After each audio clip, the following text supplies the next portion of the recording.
Today, I'm going to be showing you my predictions for the upcoming WWE PLE Bad Blood. This is a classic PLE that WWE has brought back in 2024 that we haven't seen since 2004 before being replaced by a One Night Stand in 2005. If you're a fan of this type of content or just a professional wrestling fan in general, I suggest you check out my channel and leave a subscribe if you like, because we're going to be doing 2 to 3 uploads a week of wrestling content that I think you guys will enjoy. Also, let me know if you're excited for this upcoming PLE, because I know I am. And I know I'm giving my predictions, but honestly, I think most of these matches could go either way. But anyways, enough talking. Let's get into it. Okay, so for my first one, this is actually the only match that hasn't been made official as of today, but I do think that this match will be on the card, seeing that they only have 4 matches so far, and I think that they will do at least 5. If you've been watching Raw the last few weeks, you'll see that Sami Zayn and Gunther have been going back and forth, and even having Ludwig Kaiser and Bret Hart in the middle of this. Sami Zayn challenged Gunther, but as of now, Gunther says no, and he will not be giving Sami Zayn a title match at Bad Blood. But I do think it'll eventually happen with some kind of brawl or something that Sami says to Gunther that makes Gunther kind of snap and says, you know what, you want this, Sami? I'm going to give this to you. I think either that's going to happen or some kind of altercation is going to happen that Adam Pearce is going to come out and say enough is enough. You guys are going to be settling this in Bad Blood. So for this match, I actually have Gunther winning because, as we saw back in April, Sami Zayn actually beat Gunther for the Intercontinental Championship back at WrestleMania, and I think WWE just wants to shut down any controversy and any talks in regards to Gunther's title reign, seeing that Sami actually beat Gunther, which doesn't happen often, and Gunther's controversial win against Randy Orton at King of the Ring, which they already had their rematch for, so that got out of the way, and now I think they just want to push the Sami Zayn feud and get that out of the way before Gunther actually goes against any other people for his title. Now, where this could be match of the night, I really don't think this is a hard one to predict. I just don't see Sami Zayn beating Gunther, so I do have Gunther retaining his World Heavyweight Championship. And now we're going to be talking about the first match that was made official for Bad Blood, which is Damian Priest versus Finn Balor in a big grudge match. And I do think Bad Blood is the perfect place to start their in-ring rivalry. Now, where Damian Priest did take a big loss at SummerSlam against Gunther, I do think his win at Bash in Berlin alongside Rhea Ripley did keep his momentum steady. But I actually do have Finn Balor taking this first win because I think he needs it. I think if Damian Priest beats him, I really think it drops the stock of not only Finn Balor, but the new Judgment Day. As we've seen in the last few weeks, the Judgment Day has been beating down on Rhea Ripley and Damian Priest. But when they first formed and kicked Rhea and Damian out of the group, we saw that Damian and Rhea had the upper hand every time, which really didn't make sense because the numbers game was too high for them. So how are they doing it? Not only do I think it drops the stock of Finn Balor, but I really think it completely derails his momentum. And not only that, but I think it ends the rivalry there, because after everything that they've gone through, I feel like a big win from Damian Priest here just ends it all, and I don't see how they could continue it down the line. I think Finn Balor needs to win, and if they really want to push this rivalry past Bad Blood and even towards the end of the year, towards Survivor Series, I really think Finn Balor needs this win. I also do think it's okay for Damian Priest to go on a short string of losses, because if they want to build him up like this babyface like they have been doing in the last 4 or 5 months, I think they need to give him these losses to really get the crowd behind him like they did at before SummerSlam against Gunther. So when he does get that win, there will be a big payoff for Damian Priest. And now for the next match, we have Rhea Ripley versus Liv Morgan for the Women's Heavyweight Championship. And just like we talked about in the Finn and Damian match, I do think Liv Morgan needs this win more than Rhea Ripley.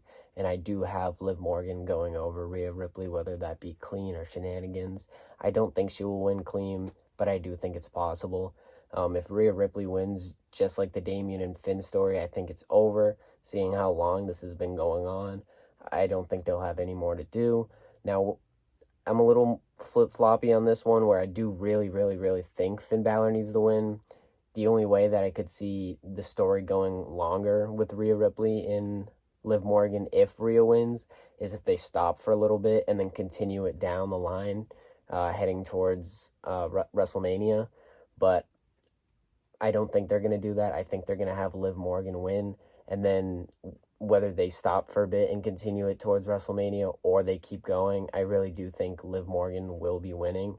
And just like Damian Priest, like they want to push him as a big baby face and get the fan support of him. I think they're going to do the same thing with Rhea Ripley, though the fans already do absolutely support her because she is over as hell. Also, let me know what you think is going to happen for this match specifically, seeing that it could go either way. And also let me know if you even want to see this go all the way to WrestleMania.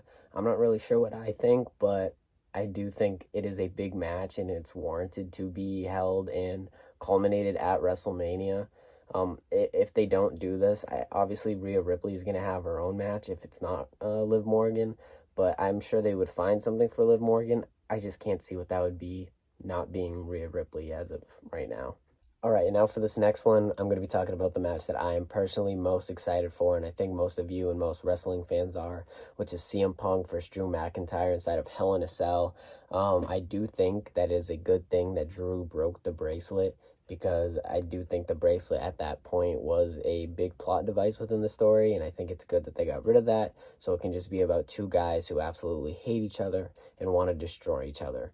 This is the first Hell in a Cell match since 2022 with Seth and Cody, and I do think this will be more violent, more extreme. I do predict that there will be blood. I do predict that they will take this fight to the top of the cell. I don't know if anyone will fall off, but I do think they're going up there, and I do predict that CM Punk will beat Drew McIntyre. I think Drew McIntyre does his best work when he's losing, and he's one of the few people with his current character where losses won't hurt his momentum or credibility going forward. I do think both CM Punk and Drew McIntyre have big things for them after this rivalry, and I do think that the WWE will reward Drew McIntyre with another World Heavyweight Championship in the next year or so after this feud, because this is some of the best work of not only CM Punk's career, but I think this might be the best work currently of Drew McIntyre's whole career. For the last match that we'll be talking about in this video, we have Roman Reigns and Cody Rhodes versus Jacob Fatu and Solo Sikoa. I think last SmackDown was the perfect place for them to bring back Jimmy Uso so they can do Jimmy and Roman versus Solo and Jacob. But I do somewhat see why they went Cody Rhodes and Roman Reigns, but I'll get back to that in a second. The reason why I don't think it makes sense is because Cody said that he's done with the bloodline and that it's Roman's problem, and where Roman said that this is family business. I actually do have Solo and Jacob going over in this match. WWE loves the storyline of putting two feuding people together and saying, will they or won't they coexist and get along? Whether they have good in-ring chemistry or not, whether they get along or not, I don't think it's going to be enough for them to get the win. I think Solo needs the win, and I think this match and win would be huge for Jacob's career, getting a win over the two biggest people in the company. I think this loss will set up another match for them, Cody and Roman, in the future for their rematch for the title. And not only that, I do think that this will set up Cody Rhodes versus a heel Kevin Owens in the future. As we saw at Bash in Berlin, we had Cody and Kevin, but Cody was a face, Kevin was a face. They teased Kevin Owens turning heel during the match, seeing that he wanted to go for the injured knee, but he was fighting it. And for the last month, we've seen Kevin Owens teasing him going back to his old self, bringing back the pop-up powerbomb.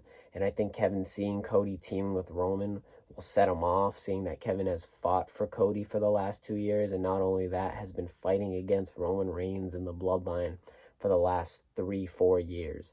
So I think this will piss Kevin Owens off, and I think that'll be the breaking point for him to turn heel on Cody Rhodes, setting up another match down the line.